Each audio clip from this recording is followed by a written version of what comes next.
ఆదికాండము 20వ అధ్యాయము. అక్కడి నుండి అబ్రహాము దక్షిణ దేశమునకు తరలిపోయి కాదేషుకును షూరుకును మధ్య ప్రదేశంలో నివసించి గెరారులో కొన్నాళ్ళు ఉండెను. అప్పుడు అబ్రహాము తన భార్య అయిన సారాను గూర్చి ఈమె నా చెల్లెలని చెప్పెను గనుక గెరారు రాజైన అబీమెలెకు సారాను పిలిపించి తన ఇంట చేర్చుకొనెను. అయినను రాత్రివేళ దేవుడు స్వప్నమందు అబీమెలెకు నొద్దకు వచ్చి, నీవు నీ ఇంట చేర్చుకొనిన స్త్రీ ఒక పురుషునికి భార్య కనుక ఆమె నిమిత్తము నీవు చచ్చిన వాడవు సుమా అని చెప్పెను.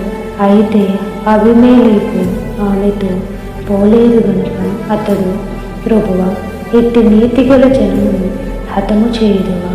ఈమె నా చెల్లెలని అతడు నాతో చెప్పలేదా? మరియు ఆమె కూడా అతడు నా అన్న అనెను. నేను చేతులతో ఏ దోషము చేయక యథార్థ హృదయముతో ఈ పని చేసితే ననెను. అందుకు దేవుడు, అవును, యథార్థ హృదయముతో దీని చేసితివని నేను ఎరుగుదును. మరియు నీవు నాకు విరోధముగా పాపము చేయకుండా నేను నిన్ను అడ్డగించితిని. అందుకే నేను నిన్ను ఆమెను ముట్టనీయలేదు. కాబట్టి ఆ మనుషుని భార్యను తిరిగి అతనికి అప్పగించుము. అతడు ప్రవక్త, అతడు నీ కొరకు ప్రార్థన చేయును.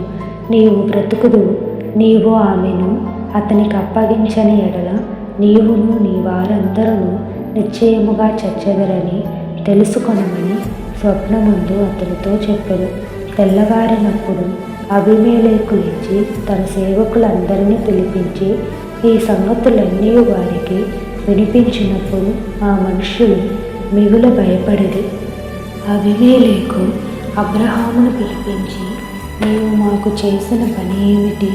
నీవు నా మీదికి, నా రాజ్యము మీదికిని మహాపాతకము తెప్పించినట్లు నేను నీ ఎడల చేసిన పాపమేమిటి? చేయరాని కార్యములు నాకు చేసితివని అతనితో చెప్పాను. మరియు అబీమెలెకు, నీవేమి చూచి ఈ కార్యము చేసితివని అబ్రహామును అడుగగా, అబ్రహాము, ఈ స్థలమందు దేవుని భయము ఏ మాత్రమునూ లేదు గనుక నా భార్య నిమిత్తము నన్ను చంపుదురనుకొని చేసితిని. అంతేకాక ఆమె నా చెల్లెల మాట నిజమే. ఆమె నా తండ్రి కుమార్తె గాని నా చెల్లి కుమార్తె కాదు. ఆమె నాకు భార్య అయినది.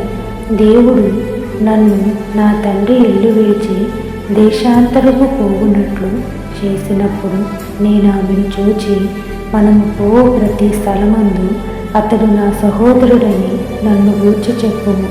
నీవు నాకు చేయవలసిన ఉపకారం ఇదే అని చెప్పితిని. నేను అబీమెలెకు గొర్రెలను గొడ్లను దాసదాసీజనులను రప్పించి అబ్రహాముకిచ్చి అతని భార్య అయిన సారాను అతనికి తిరిగి అప్పగించెను. అప్పుడు అబీమెలెకు, ఇదిగో, నా దేశము నీ ఎదుటనున్నది. నీకిష్టమైన స్థలముందు కాపురముండుమనెను.